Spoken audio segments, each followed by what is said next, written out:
Some women do not need to speak much or prove anything, yet the moment they appear, everything around them seems to slow down, not because they control the space, but because they sense it.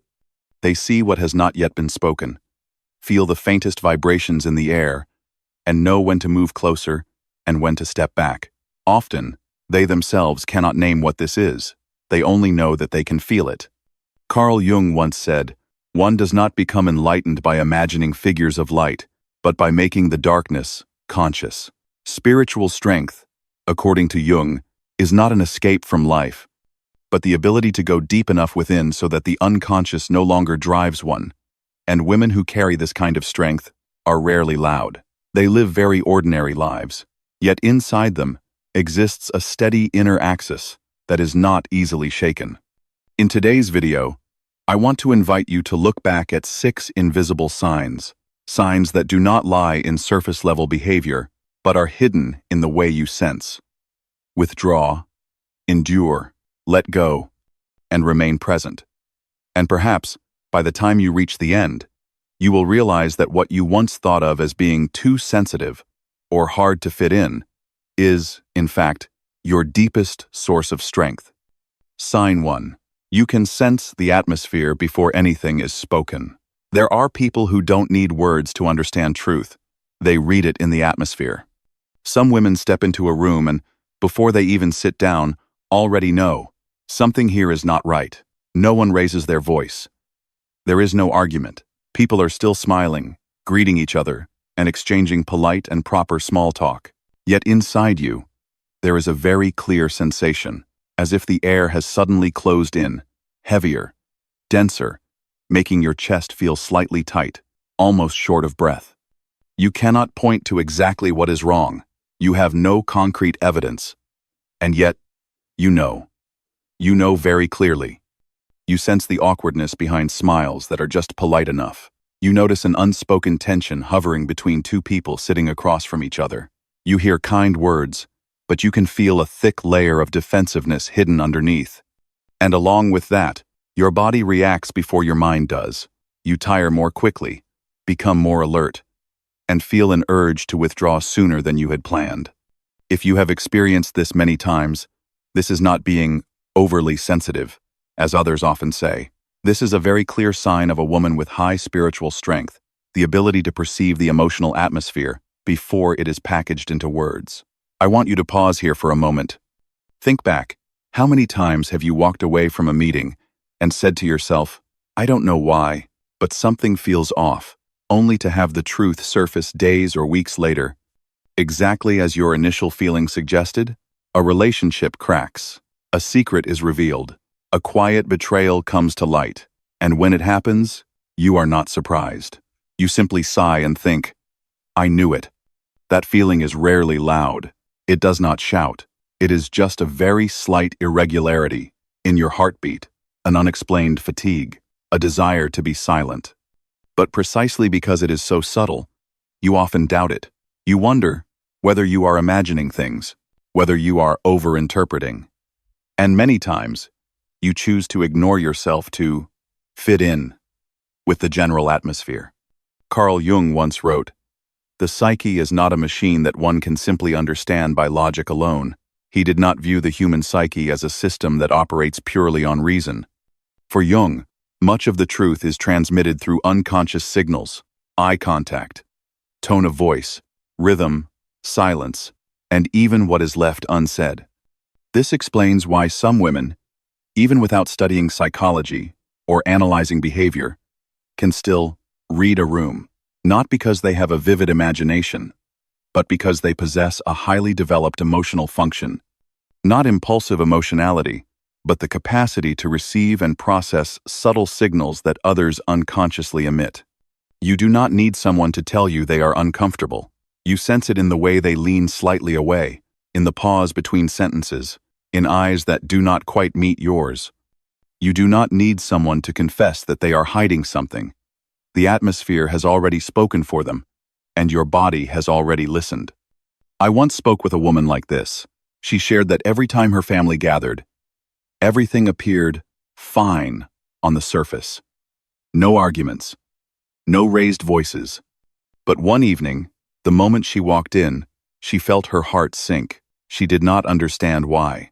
Dinner went on, as usual. People talked about the weather, work, and familiar stories. Yet she could not enjoy the meal.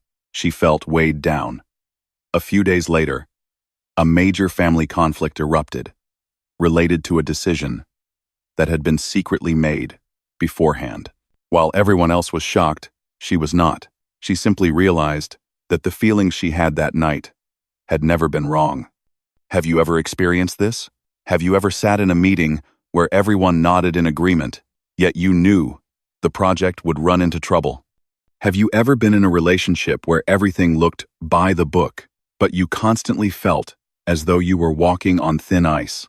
And then, when things finally fell apart, you were the least surprised person in the room? Many women who carry this sign grow up being told they are too sensitive, overthinking, or making things harder for themselves.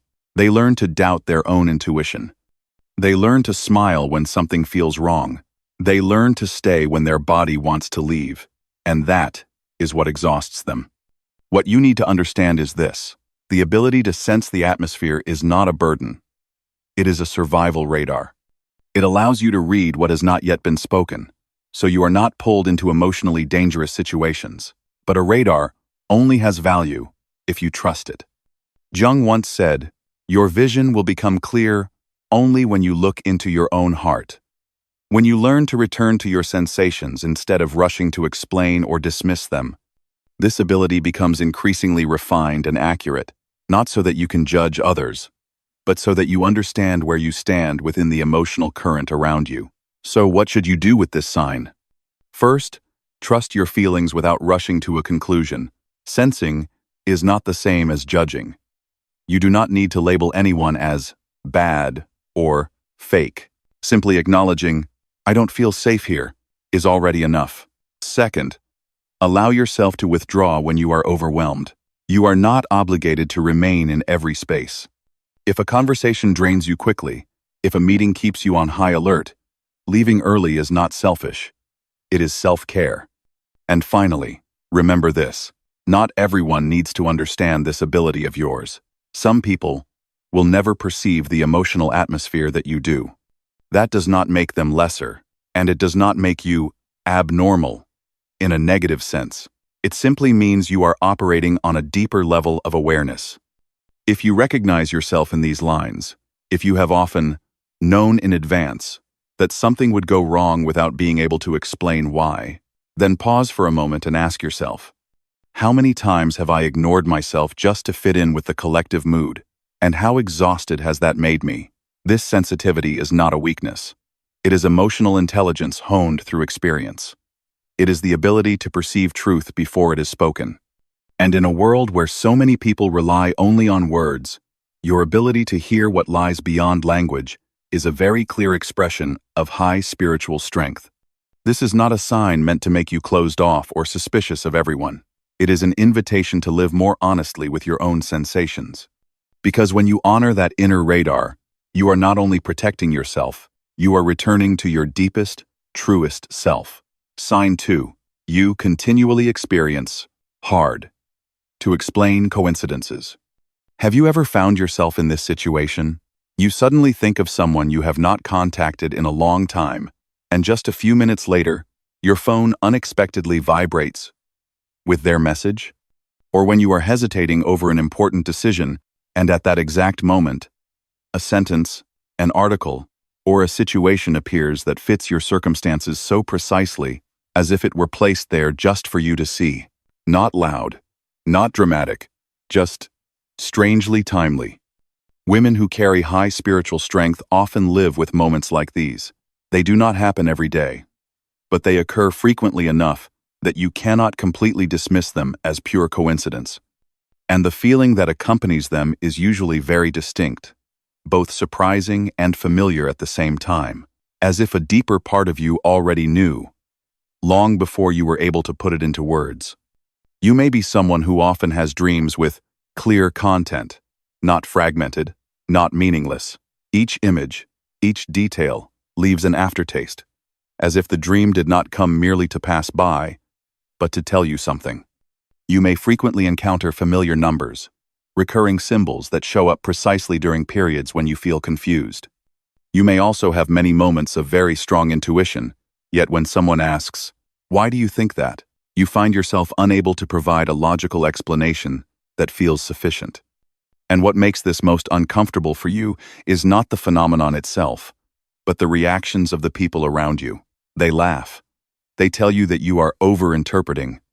They say it is just a coincidence, that the brain likes to connect things. And once again, you begin to doubt yourself. Yet deep inside, you still sense that something here is different. Not superstition, not delusion, just a form of resonance that is extremely difficult to explain with words. Carl Jung was the first to name this phenomenon seriously. He wrote, "Synchronicity is a causal connecting principle." For Jung, some events are not connected by cause and effect, but by meaning. When your inner world and the outer world unexpectedly intersect at the right time, with the right content, and in the right psychological state, it is no longer merely random chance. What matters is this: not everyone lives with enough inner stillness to notice these intersections.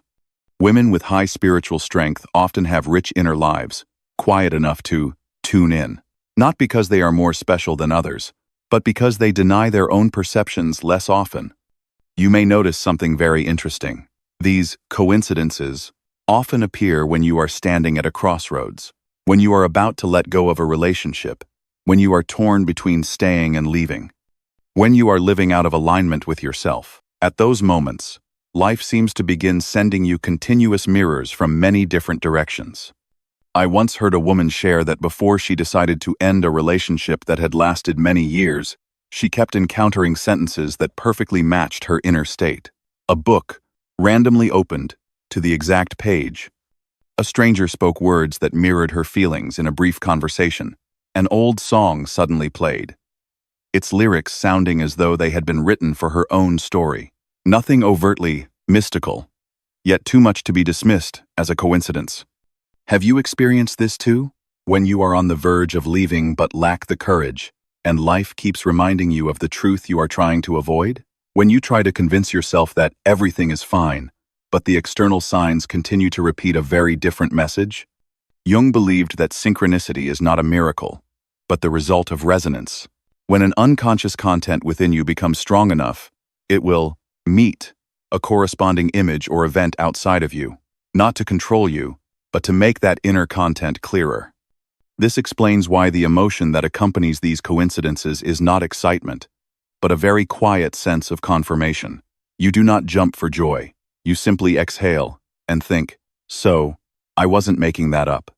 However, this is also where many people can go astray.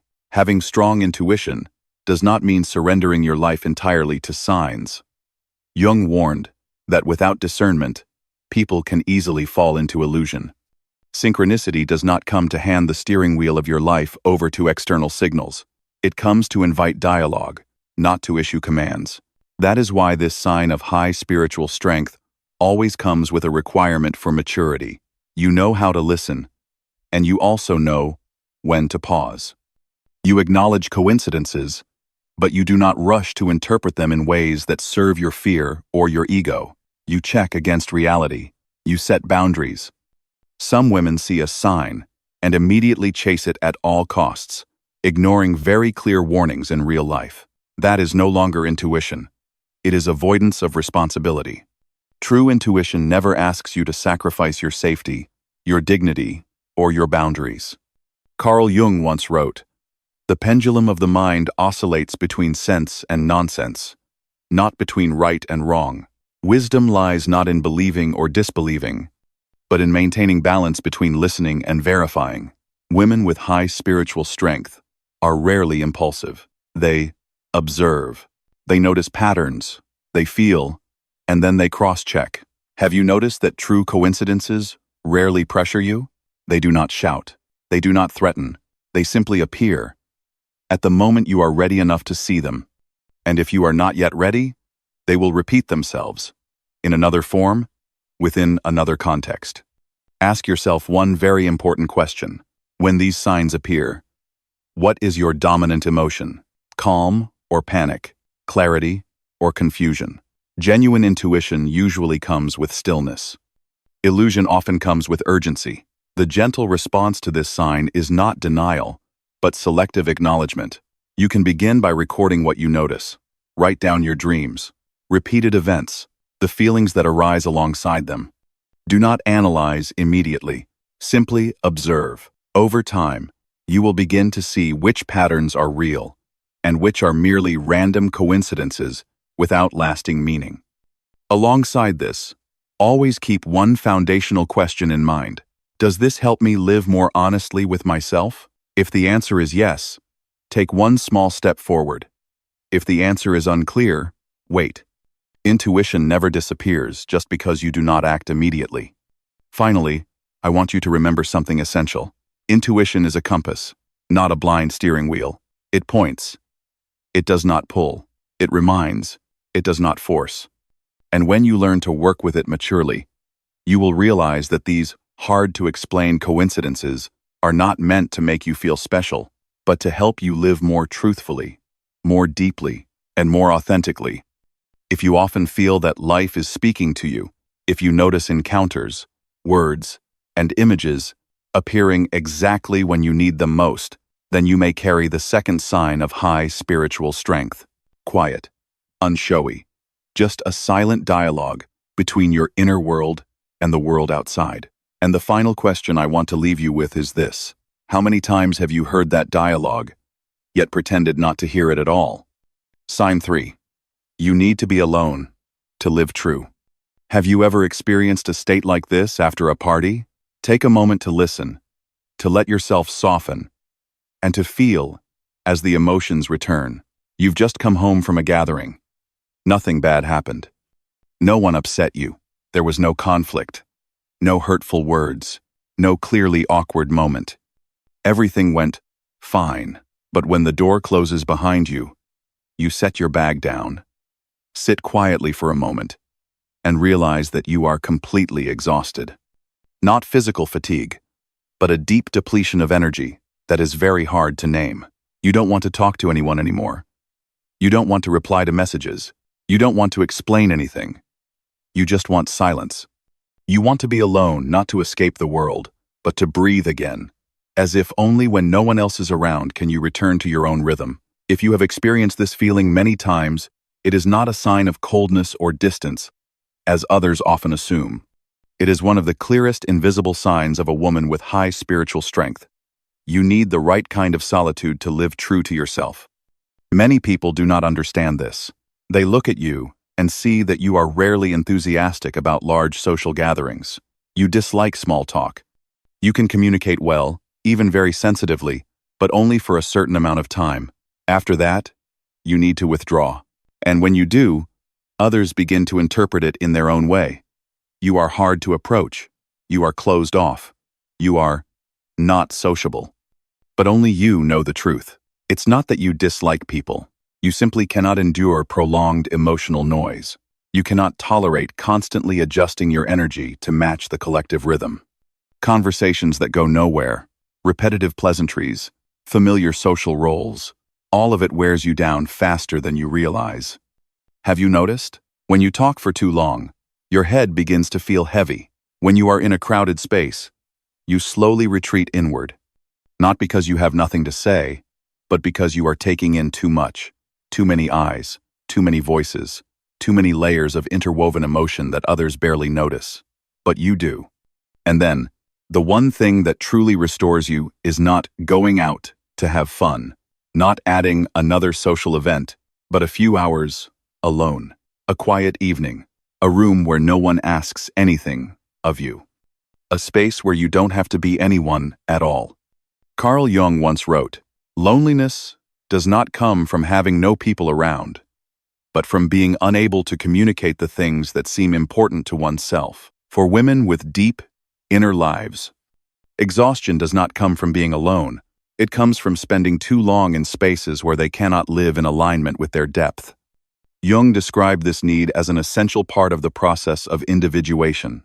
It is not an escape from life, but a temporary retreat from collective noise to hear one's inner voice again. When someone has refined sensitivity, they do not connect with others only on the surface. They connect with their entire nervous system. And that requires periods of quiet for the system to rest, reorganize, and rebalance. You are not just tired of socializing. You are tired because you are always genuinely present. You listen with your whole body. You feel what others do not say. You notice subtle misalignments in the emotions of those around you. And all of this, even when you don't name it, is still registered within you.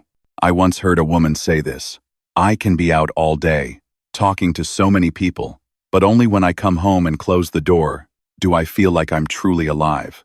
That sentence is not avoidance, it is honesty. But society does not easily accept this. You are pushed to go out more. You are advised to cheer up. Others worry when they see you choosing to stay home alone, as if silence equals sadness, and solitude equals something being wrong. Very few people ask you the real question. When you are alone, do you feel better? Do you feel a clear sense of recovery after just a few hours by yourself? With only one evening without plans, one morning without calls, do you find your mind clearer, your emotions calmer, and a familiar sense of peace returning? If the answer is yes, that is not a sign that you don't fit into society. It is a sign that you operate through depth, not quantity. You don't need constant stimulation to feel that you exist. You need a real connection starting with yourself. Jung once said, "Who looks outside, dreams. Who looks inside, awakes." Women with high spiritual strength often awaken, not in crowds, but in silence. It is there that they reorganize their emotions, distinguish what is theirs from what belongs to others, and recognize which boundaries must be maintained. The problem is that if you don't understand this about yourself, you will easily fall into self-blame. You will force yourself to go out more, talk more, and integrate more until you are depleted.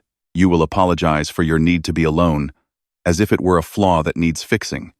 But in truth, what you need is not to fix yourself. What you need is to reorganize your life so that it includes enough healthy withdrawal. Not withdrawal out of fear, but withdrawal because you know what you need to live true. The solution here is gentle, but essential. First, proactively schedule time alone, instead of waiting until you are exhausted and forced to escape. One evening a week, one weekend morning, with no plans. A stretch of time not invaded by messages or calls. Treat it as a biological need of the soul, not a luxury. Second, you do not need to apologize for this need. You do not need to over-explain. A simple, "I need a quiet night," is enough. Those who respect you will understand. Those who don't may be bad people. They may simply not live at the same rhythm as you. And finally, remember this: choosing solitude in the right way does not distance you from people. It allows you to return to them more fully. When your energy has been replenished, you are more present, more genuine, and no longer need to strain yourself to fit in. If you are listening to this and feel your chest soften, if you realize that being alone has never frightened you but has only frightened others on your behalf, then trust this. This is not a problem to be cured. It is a sign of an inner strength, functioning exactly as it should. Solitude, when consciously chosen, is not an illness, it is medicine.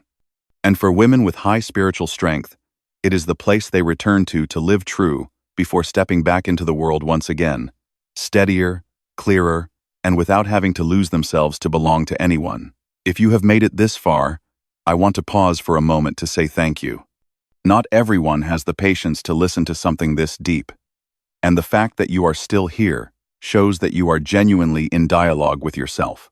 If this content has given you a moment of clarity, lightness, or simply the feeling of, "I am not alone," consider sharing it with someone you believe needs to hear this too. A like or a share doesn't just help the content reach more people, it is also a way of affirming that these quiet, unspoken experiences matter. And now, let's move together into the next sign, one that will take us deeper into how a woman transforms what once hurt her into a quiet, yet enduring source of understanding. Sign 4. You turn suffering into understanding. No tree, it is said, can grow to heaven unless its roots reach down to hell. Jung was not speaking of suffering as a punishment. He was describing a very quiet law of inner life. Whatever rises the highest must also be rooted the deepest. No real growth happens if a person only wants light while rejecting their own darkness. There is no genuine understanding without having passed through loss, collapse, or those periods when you no longer recognize yourself. And if you are someone who has hit bottom in that way, not to dramatize it, but to quietly change, then it is very likely that this is one of the clearest signs that you possess a form of high spiritual strength, the ability to transform suffering into understanding. There is a kind of maturity that does not come from success, nor from getting better in the way others expect. It comes after periods you once thought you would never survive. Times that, when you look back on them, still make your chest tighten slightly, not from pain anymore, but because the memory was once so real, so deep. You have hurt like that before. Not superficially, but deeply enough for old beliefs to collapse. Deeply enough that you were forced to look back at yourself, at your relationships, at your choices, at the things you once believed were right. And yet, what is strange is that when you emerged from those periods, you did not become bitter. You did not close your heart to protect yourself. Instead, you understood others more. You became calmer. And most noticeably, you began to recognize other people's pain with a speed that even surprised you. This is a very important sign, because many people, after suffering, choose one of two familiar paths. Either they harden themselves so they will not be hurt again, or they become stuck in the role of the victim, holding on to the old story as an identity. But women with high spiritual strength are different. They do not deny suffering, yet they do not allow it to define their entire being. They carry the pain with them, but they do not let it rule them. If you are this kind of person, you may have heard others say, "I don't know why, but talking to you makes me feel lighter." Not because you give brilliant advice, not because you offer solutions, but because you listen from a very deep level of understanding. You are not startled by tears. You do not rush to fix. You do not overreact to other people's tragedies because you have been there yourself, and that creates a sense of safety. Carl Jung called this capacity the transcendent function. It is not a technique, but an inner process. It is what happens when a person is courageous enough to hold opposing forces within themselves: pain and understanding, weakness and strength, loss and growth, without eliminating either side. When neither side is repressed, a new level of consciousness is born. You do not get over pain by forgetting it, nor do you defeat it by denying it. You walk with it long enough and deep enough until it transforms into something else. No longer an open wound, but a quiet form of wisdom. Do you recognize this in yourself? That after major upheavals, you no longer react as intensely as before? Those things that once sent you into panic now simply slow you down? Not because you have become numb, but because you have learned that emotions can pass through you without destroying you. I once met a woman like this. She had been through a deeply painful marital breakdown. Not loud, not dramatic, but deep enough that she once believed she would never trust anyone again. Yet years later, when a friend came to her during a marital crisis, she did not say much. She simply sat there, listened, did not interrupt, did not judge. After the conversation, the friend said, "I didn't need advice. Just sitting next to you made me feel understood." She did nothing extraordinary. She had simply been in that darkness before, and she had not turned away from it. This is the difference. Your pain is no longer a story you need to tell. It has become the foundation of your presence. You do not need to recount what you have endured. Others can feel it anyway. Because real understanding does not live in words, but in the way you stay with another person's emotions without fear. Carl Jung once wrote, "One does not become enlightened by imagining figures of light, but by making the darkness conscious." The light you carry does not come from being more positive than others, but from being honest enough to enter your own dark places without running away. This also explains why others often seek you out when they are at their weakest. Not because you are always strong, but because you are not afraid of weakness. You do not try to repair their pain just to be done with it. You allow it space to exist, the way you once allowed your own. But there is another side to this sign that is rarely talked about. you must learn not to live forever in the role of the healer. Because when you become skilled at transforming suffering into understanding, you may unconsciously begin carrying the suffering of others as well. You may forget that it is not your responsibility to save anyone. Have you ever been like this? Listening too much, carrying too much, understanding too much, until you find yourself exhausted without knowing why, not from your own pain, but from having stayed too long inside someone else's. This is where you must return to this very sign, but at a deeper level. Transformation does not mean self-sacrifice. Understanding does not mean endless endurance. Jung was not talking about becoming better at suffering. He was talking about allowing suffering to make you more whole, not smaller. So the solution here is not to avoid memory, nor is it to endlessly excavate the past. It is to allow memory to exist in its proper place, as part of your inner map, not the center of every decision. You do not need to forget what happened to move forward, but you also do not need to relive it every day to prove that you once suffered. Ask yourself slowly and honestly, which pain in your life changed you most clearly? Not the greatest pain by social standards, but the one that forced you to change how you see people, boundaries, and yourself. When you think of it now, what feeling arises? Calm, gravity, or a quiet kind of gratitude that is hard to name? If you realize that this pain no longer makes you shrink, but makes you expand, then this is a very clear sign. You did not let the darkness consume you. You allowed it to forge you. Carl Jung once said, "The pendulum of the mind oscillates between sense and nonsense, not between right and wrong." Maturity does not lie in being more correct than others. It lies in being able to hold complexity without reducing it to judgment. Your scars, therefore, are not a burden. They are a map. They show you where the limits are, what needs to be cherished, and which places you no longer wish to return to. And most importantly, they help you recognize others who are still in that dark territory so that you do not drag them upward by force, but stay beside them long enough for them to stand when they are ready. If you are listening to this and feel your heart slow, if you recognize that what once brought you to your knees is now what makes you steadier, then trust this. It is not accidental. It is one of the clearest signs of high spiritual strength, the ability not to let suffering turn into resentment, but to transform it into understanding. And perhaps the most important thing to remember is this: you do not need to prove your strength by enduring more pain. You have already gone far enough. From here on, you are allowed to choose a life that is lighter, clearer, and more honest with yourself. Because what you carry is no longer an open wound, it is wisdom. And when placed correctly, that wisdom does not weigh you down, it allows you to walk more steadily on your own path. Sign 5. Your presence makes others soften. There are people who don't need to speak, just being there is enough. Perhaps you have experienced this without ever naming it. You are not trying to do anything special. You are not preparing advice, not performing the role of the understanding one, not forcing yourself to be a pillar for anyone. You are simply there. And yet, strangely, the other person begins to slow down. Their voice lowers, their shoulders relax, their breathing becomes steadier. The conversation, which began in chaos, gradually shifts into a different rhythm, quieter, more genuine, and safer. And often, when the conversation ends, they say a familiar sentence: "I don't know why, but after talking with you, I feel lighter." This is not accidental, and it is not because you are good at comforting people.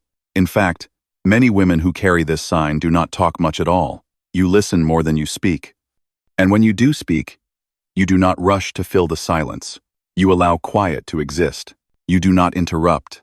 You do not correct emotions. You do not pull the story toward yourself. You are present in a very different way, a way that makes others feel they do not need to stay on guard. But on the inside, this often feels quite exhausting. There are days when you do nothing more than sit and listen to someone else talk. Yet when you return home, you are drained. Not because their story was too heavy, but because you were fully there with your attention. You felt their anxiety. You sensed what they were not saying. You even picked up on conflicts they themselves had not yet named. And although you did not say much, your nervous system was working continuously. Some people think you are easy to talk to, gentle, approachable. However, the truth is far more complex. The softness others feel does not come from communication skills, but from the quality of presence. Something very hard to learn, very hard to fake, and nearly impossible to access if there is still too much unresolved conflict inside you. Carl Jung once wrote, "The meeting of two personalities is like the contact of two chemical substances. If there is any reaction, both are transformed." What Jung is pointing to here is not language, but an encounter at the unconscious level. When two people are close, what touches first is not opinion, but inner state. Someone carrying many unprocessed fragments will unconsciously activate tension in others. By contrast, someone who has gone deep enough with themselves, who has reconciled much of their inner conflict, creates a very different kind of field. Within that field, others naturally soften. If you pay attention, you may notice that people who come to you in crisis are rarely looking for advice. They are looking for a place without judgment. They are looking for a slower rhythm. They are looking for the feeling of being themselves without having to defend. And you offer that not because you try to, but because you have lived long enough with yourself that you no longer need to hide. This is precisely what Jung described as inner integration. When opposing parts within strength and vulnerability, light and shadow, confidence and fear no longer have to fight for control, your energy stabilizes. You no longer overreact. You are not easily triggered by others' emotions, and that stability is what creates a sense of safety in the space around you. In everyday life, this shows up very clearly. You may have sat beside someone who was panicking. They spoke rapidly, excessively, as if afraid that if they stopped, everything would collapse. You did not interrupt. You simply nodded, held eye contact, and occasionally asked a simple, well-placed question. And then, they were the ones who slowed down. They were the ones who began to hear themselves. When they left, they had more clarity, even though you had hardly solved anything for them. Do you recognize this in yourself? Has anyone ever told you that they feel truly heard when they are with you? That they do not need to act okay around you? If so, that is not because you sacrifice yourself or endure others' pain. It is a sign that you have developed a rare kind of strength, the ability to be present without intruding. However, this is also where many women with high spiritual strength encounter difficulty, because when others soften around you, they tend to stay too long. They lean, they unload. They unconsciously treat you as a place to discharge emotion, and if you are not aware, you will begin carrying what does not belong to you. You may feel tired, depleted, or even irritable, without knowing why. Jung warned that becoming a container for others' unconscious material without boundaries leads to exhaustion. Healing presence does not mean you must become a savior. True strength lies in knowing when to stay and when to step back. The solution here is not to shut down or become cold. On the contrary, it is to learn how to set energetic boundaries gently. You can be present without dissolving into others. You can listen without absorbing everything they feel. Sometimes, ending a conversation at the right moment is itself an act of respect for both sides. You do not need to be available all the time. You do not need to be a refuge for everyone. And you certainly do not need to prove your worth by carrying emotional weight for others. Your presence is already strong enough. It does not need to be overused. What matters is this: if your presence makes others soften, it is not because of what you do for them, but because of the quiet work you have done with yourself. You have sat with your own pain long enough not to be afraid of theirs. You have passed through inner chaos, so you no longer need to fix anyone. And that creates a very quiet kind of power. This power is not loud. It does not need a stage. It does not need a name. But it changes the quality of relationships, of conversations, of very ordinary moments. It is what makes others, without knowing why, want to sit down, breathe more deeply, and speak more honestly when they are with you. And if you see yourself in these lines, remember this: true strength is not about making others dependent on you, but about helping them return to themselves. You are not here to save anyone. You are here to be present, and sometimes that alone is more than enough. Sign 6. You live very normally, yet you are not swept along by the crowd. The privilege of a lifetime is to become who you truly are. Carl Jung. This sentence sounds familiar, but if you pause long enough, you will realize it is anything but simple. Jung was not saying that the privilege of a human life is success, visibility, or recognition. He was speaking of a very different privilege, becoming yourself. This quietly acknowledges an uncomfortable truth that most people live their entire lives without ever truly being themselves, existing instead as versions shaped by expectations, by the fear of exclusion, by the pressure to be like everyone else. And if you are listening to this now, you may appear very ordinary in the eyes of society. Your life is not loud. You are not someone who always stands at the center. You do not try to attract attention, nor do you chase what is currently being praised out there. And yet, strangely, you are not carried away. You stand within the common current, but you do not dissolve into it. There is a rhythm within you, quiet, steady, and very clear. From the outside, others may not see anything remarkable. You still go to work, still worry about practical matters, still take care of your family, still face very everyday pressures. But if they look more closely, they will notice something. You do not live in a state of collective panic. When people rush frantically after a new trend, you observe.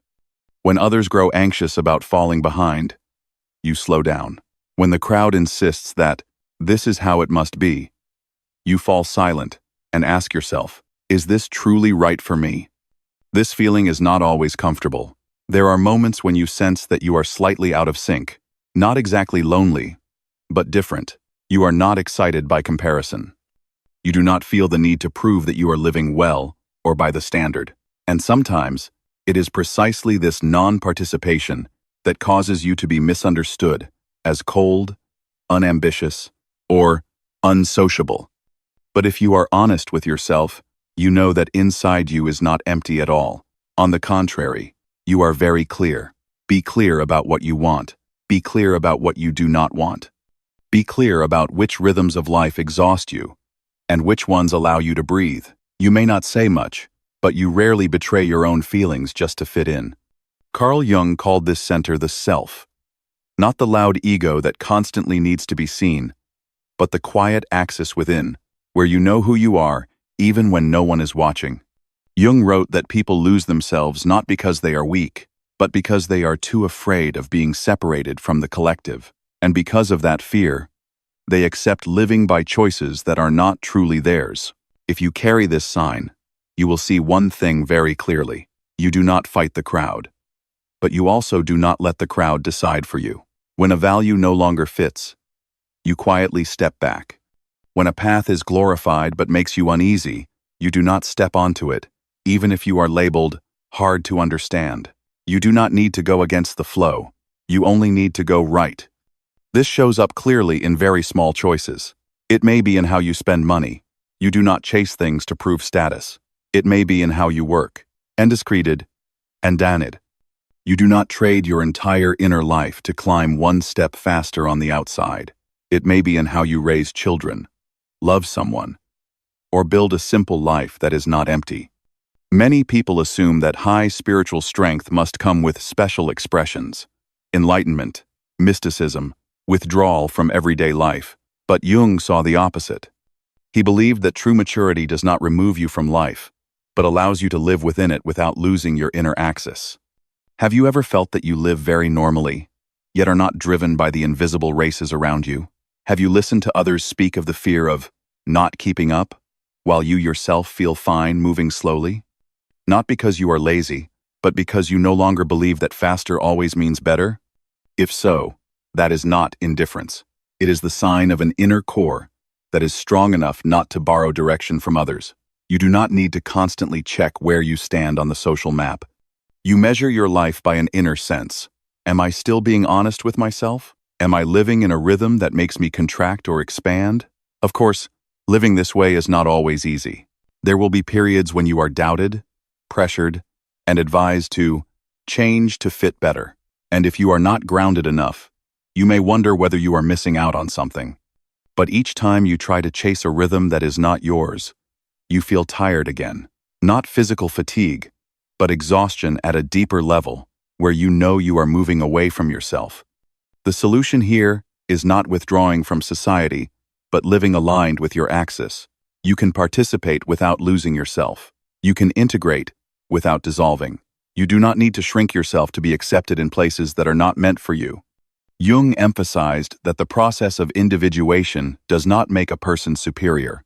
It makes them true to their nature, true to their rhythm of life, true to values that have been tested from within, not borrowed from the outside.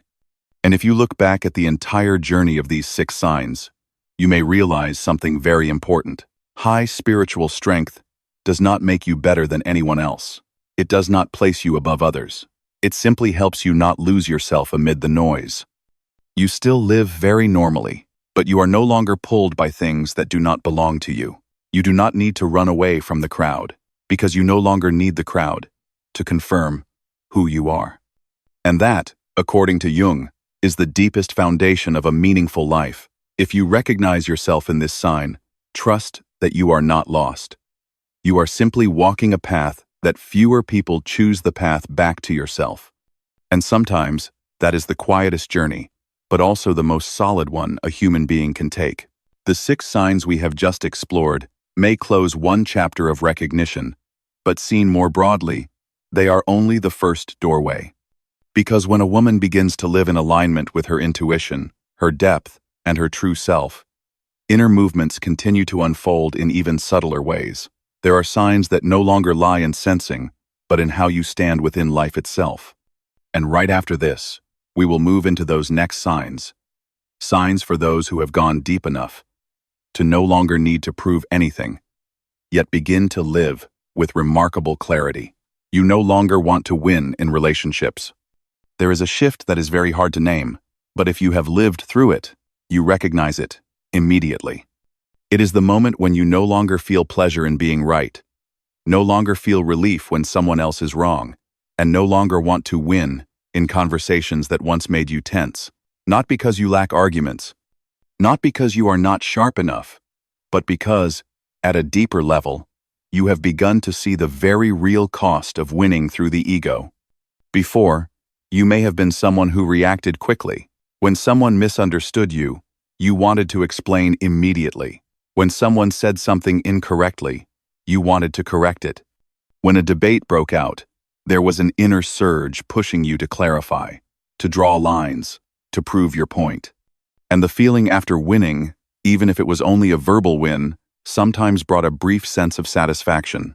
But then, what followed? Fatigue, emptiness, a strange silence in which you realized that the relationship had not grown closer at all. Sometimes, it had even grown more distant. If you are at this sign, you will notice that you are no longer pulled into those loops. You hear a provocative remark, but instead of tensing up, you slow down. You see a misunderstanding, but instead of rushing in to explain, you pause and observe, not because you fear conflict, but because you have been through enough conflict to know that not every battle is worth entering. Carl Jung wrote, "The ego is only the subject of my total psyche, not the center of it." When the ego remains at the center, a person lives in a constant state of confrontation. Every differing opinion feels like a threat. Every disagreement needs to be handled. But when the process of individuation goes deep enough, when the ego no longer occupies the entire inner stage, another axis begins to form. Jung called it the self, a quieter, broader center that does not need to prove itself to exist.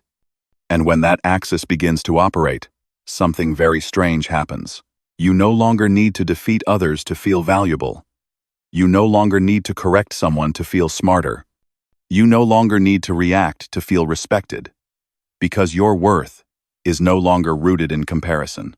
In everyday life, this sign shows up very clearly. You may withdraw from an argument, even when you know very well that you are right. You may hear a distorted remark about yourself and no longer feel the urge to correct it immediately. You may allow others to hold their viewpoints, even when you clearly see the contradictions within them. From the outside, people may think you are holding back, avoiding, or giving in. But only you know. This is not defeat. This is a choice. One woman once shared with me that there was a period when she always felt she had to reason things out within her family. Every time a conflict arose, she tried to explain, analyze, and provide evidence.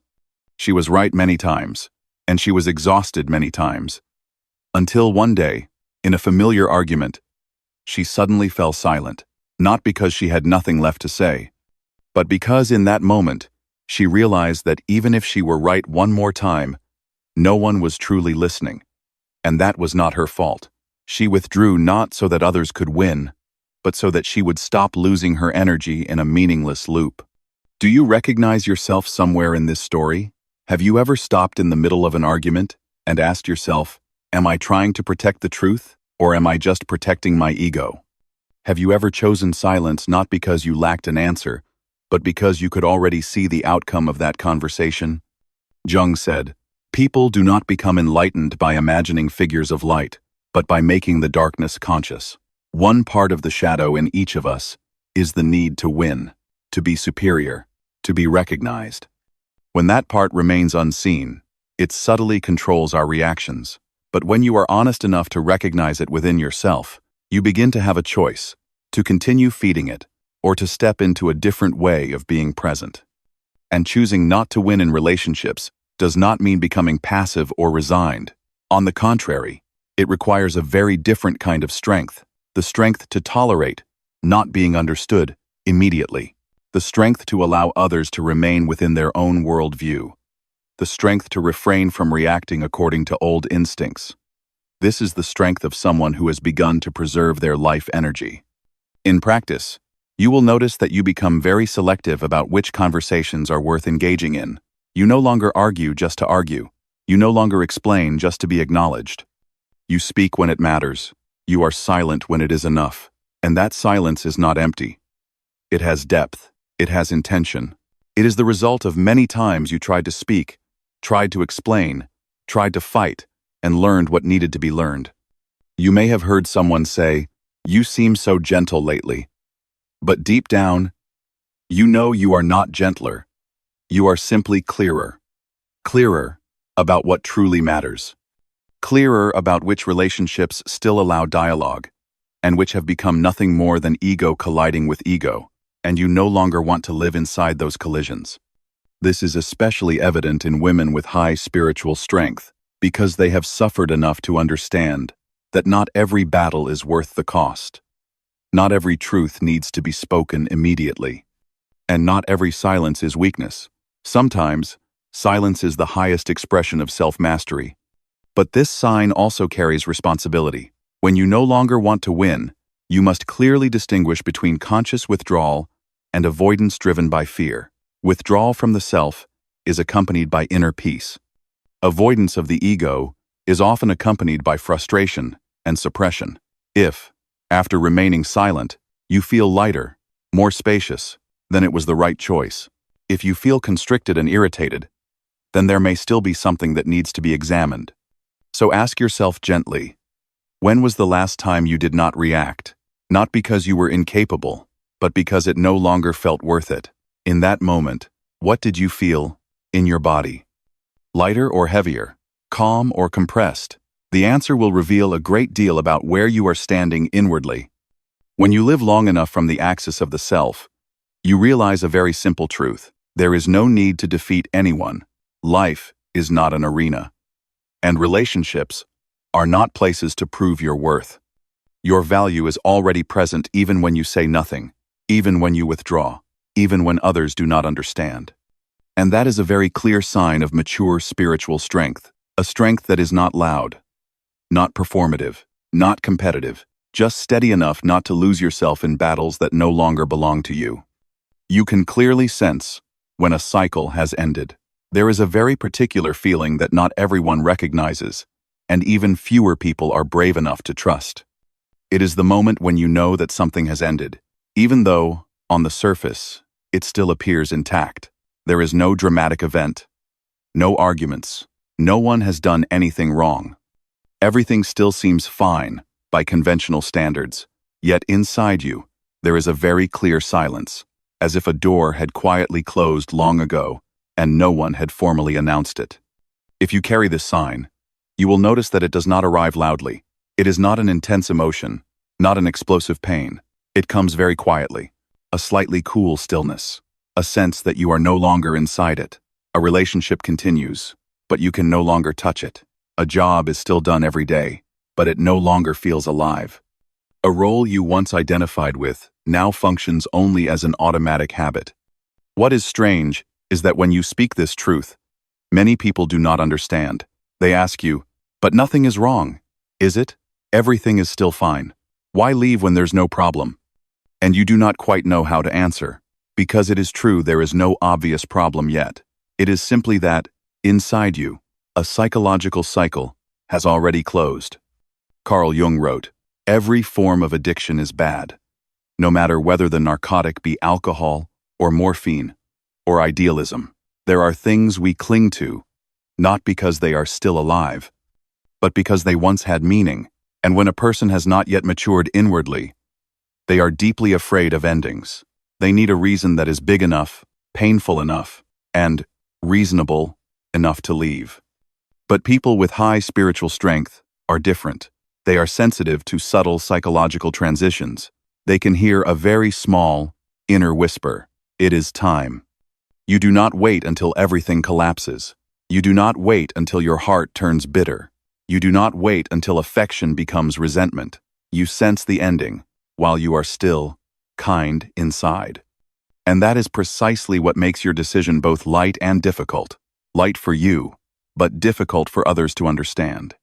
In life, this sign shows itself very clearly. You may leave before a relationship becomes toxic. You may let go of a role while you are still performing it well. You may end a phase while everyone around you still thinks you are doing fine. From the outside, people may say you are cold. They may say you lack patience. They may say you are making things hard for yourself, but only you know. If you stayed longer, you would have to betray yourself. One woman once shared that she decided to leave a relationship that had lasted many years, not because she was betrayed, not because she no longer loved, but because one morning she woke up and realized she no longer felt any desire to share anything with that person. No anger, no blame, just emptiness. She stayed for nearly another year, hoping the feeling would pass. It did not. It only grew quieter and deeper. And when she finally left, what hurt the other person most was not the breakup itself, but her calm sentence, "I don't hate you. I'm just no longer there. Thanks." Have you ever experienced that feeling? When you still smile, still talk, still fulfill your role, but inwardly, you have withdrawn long ago? When you are no longer angry, but also no longer hopeful? When you know that trying harder would no longer be an act of love or responsibility, but merely clinging out of habit? Jung called this sensitivity to psychological transitions. People who have not integrated their inner world tend to cling to external forms, titles, relationships, roles, familiar structures. They need surface stability to feel safe. But someone who has gone deep enough into the process of individuation lives more from inner movement. When the inside has become empty, they know that the outer form will eventually collapse, and they choose to leave before that happens. This does not make you unemotional. On the contrary, it requires a great deal of sensitivity. You must be subtle enough to distinguish between a temporary, difficult phase and a cycle that has truly ended. You must be honest enough to admit that some things cannot be saved by effort, and you must be brave enough to accept that not every ending needs a dramatic story. In daily life, this often makes others both admire and misunderstand you. They admire your calmness when you leave, but they do not understand how you can let go when nothing has happened yet. They need a villain to blame. You do not. You do not need someone to be wrong for you to be right. You only need to be honest with the truth unfolding inside you. And it is precisely here that your spiritual strength becomes visible. You do not use endings to punish. You do not leave to prove your worth. You do not cling to preserve an image. You let go while your heart is still clear. When you can still wish the other person well, even when your paths no longer align. But this sign also raises a very important question that you cannot avoid. Are you leaving because the cycle has ended? Or because you are afraid to go deeper? Because sometimes, fear of intimacy can disguise itself as the connection has run its course, and only you, with absolute honesty, can tell the difference. A true ending brings a sense of lightness and spaciousness. An ending born of avoidance leaves behind unease and repetition. So ask yourself honestly, is there something in your life that has already ended psychologically, but you are still staying out of habit, responsibility, or fear of disappointing others? When you think about leaving, does your body feel lighter or heavier? That answer is more trustworthy than any reasoning. Living with this sign is not easy. You will often be the one who leaves first. You will be the one who changes in other people's eyes.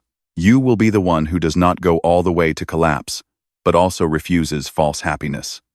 And you must learn to stand steady in transitions, where you no longer belong to the old, and the new has not yet fully formed.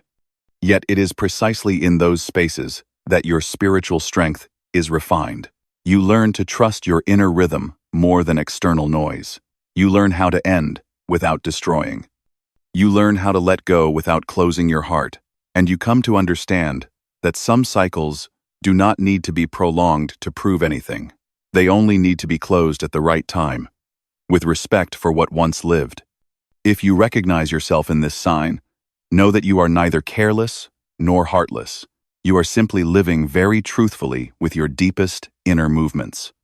And that is a rare form of spiritual strength, knowing when to stay and knowing when to leave, even when the world around you is not yet ready to understand it. You no longer seek someone who completely understands you. There is a phase in life when many women live with a quiet longing, wishing that someone could completely understand them, understand even the things they have not said, understand the layers of emotion they cannot name, understand why they feel tired, why they withdraw, why they stay silent without being angry, why they change without wanting to explain. That longing was once very real, and it was not wrong. It was simply a sign of an inner world, searching for a place to rest. But then, at some point very quietly, very deeply, you realize that you are no longer looking for that. Not because you have found someone who fully understands you, but because you no longer need it. You no longer want to be understood completely. You no longer need anyone to empathize in full. You no longer hope for someone to walk with you through every deepest layer of your inner world. And at first glance, this can look like a kind of closing off, but in truth, it is a very clear step of maturation in spiritual strength. If you carry this sign, you will notice it through very subtle changes. You no longer explain at length when others misunderstand you. You no longer try to make them understand whenever your emotions are complex. You no longer feel the need to tell your entire life story to be validated. There are parts of you that you simply live with. No need to present them. No need to prove them. No need for anyone to confirm that they are right or reasonable. Carl Jung once wrote, "Loneliness does not come from having no people around one, but from being unable to communicate the things that seem important." Yet there is a deeper layer of loneliness that Jung also emphasized in his analyses. When a person demands that others understand layers they themselves have never entered, a woman with high spiritual strength will sooner or later realize this. Not everyone has the inner structure to understand your depth. And that is not their fault, nor is it your tragedy. In earlier stages of development, we often suffer from the feeling that no one understands me. We try to speak more, explain more clearly, open ourselves more deeply, hoping that if we are real enough, sincere enough, someone will finally reach us. But when the process of individuation goes far enough, you arrive at a very quiet truth. Not every part of you needs to be shared, to be valuable. Some depths only need to be lived truthfully, not correctly understood by others. This creates a very noticeable shift in relationships. You begin to choose fewer people, not because you close your heart, but because you no longer want to cheapen your depth in exchange for a false sense of closeness. You no longer say everything. You no longer tell the whole story. You no longer try to bring others into experiences they are not ready for or capable of receiving. And strangely, at the same time, you feel more at peace than ever. In everyday life, this sign shows itself very clearly. You can sit in a large group, listen to people talk, and feel no need to jump in just to be seen. You can be in a relationship and no longer force the other person to understand every complex emotion you have. You accept that some things are yours alone to walk through, and that acceptance no longer carries sadness, but a calm steadiness. One woman once shared that what made her feel most mature was not when someone understood her, but when she stopped getting angry every time she was misunderstood. In the past, whenever she felt unseen, she would try to explain, to correct the image others had of her. But at some point, she realized that the more she explained, the further she drifted from herself. When she became silent, not out of resignation, but because she no longer needed validation, she felt more grounded than ever. Jung warned that seeking outer union, when the inner center is not yet stable, can cause a person to lose their essence. A woman with high spiritual strength understands this. No one is responsible for understanding you completely. Absolute understanding is a heavy expectation, and sometimes it is precisely this expectation that distorts relationships. When you stop demanding it, you do not lose connection. You make connection more real. This does not mean you become cold or distant. On the contrary, you still have warm relationships, but they are lighter. You allow others to understand you, to the extent that they can. You do not force them to go deeper than their capacity, and you also do not shrink yourself to fit into their world. You stand in your rightful place, and those who can step toward you do so. Those who cannot, do not, and there is no resentment. You may recognize this sign through a very specific feeling. You no longer feel lonely in the old way. Before, loneliness meant that no one understood you. Now, loneliness is simply a natural state of depth. It no longer hurts. It no longer feels urgent. It feels like a private space you know you need, and you no longer feel compelled to fill it with someone else's presence. And here, a very important question arises, not for you to answer for anyone else, but for you to reflect on honestly. Have you stopped seeking someone who completely understands you and begun living more truthfully with yourself? When you stop explaining, do you feel lighter or heavier? When you stop trying to be understood, do you feel clearer or more diminished? The truth is, a woman with high spiritual strength does not need many people to understand her. She needs a space quiet enough to live truthfully with what is unfolding inside her. She does not use others' understanding to define her worth, and precisely because of that, she can connect more freely, without pressure, without coercion, without trade-offs. If you recognize yourself in this sign, know that you are not closing your heart. You are simply closing an old need, the need for someone else to validate your depth. You are stable enough to do that yourself now, and that is a very far step on the spiritual path, a place where you no longer need to be understood to be yourself. And if these words resonate with you, I would truly love to hear your story. Has there been a moment when you stopped searching for someone to completely understand you and began living more peacefully with yourself? Share in the comments, not to prove anything, but to remind one another that this journey is not yours alone. We often think that strength has to be loud, has to be visible, has to be recognized. But the journey we have just taken reveals a different truth. There are forms of strength that only emerge when you slow down enough to feel them. These invisible signs do not make you more special than anyone else. They simply show that you are learning how to live in alignment with the deepest rhythm within yourself, a place where there is no need to win, no need to explain, and no need to chase the crowd. Carl Jung once wrote, "The privilege of a lifetime is to become who you truly are." Perhaps what you are doing is not changing yourself, but gradually peeling away the layers that once pulled you away from who you really are. And if, within these 6 signs, you have recognized a reflection of yourself, remember this: you are not alone, and you are not on the wrong path. If this content has given you a moment to look back at yourself, please like it, share it with those who may need it, and subscribe to the channel to continue walking with us on deeper journeys into Jungian psychology and inner maturity. Thank you for being here, and I look forward to meeting you again in the depths ahead.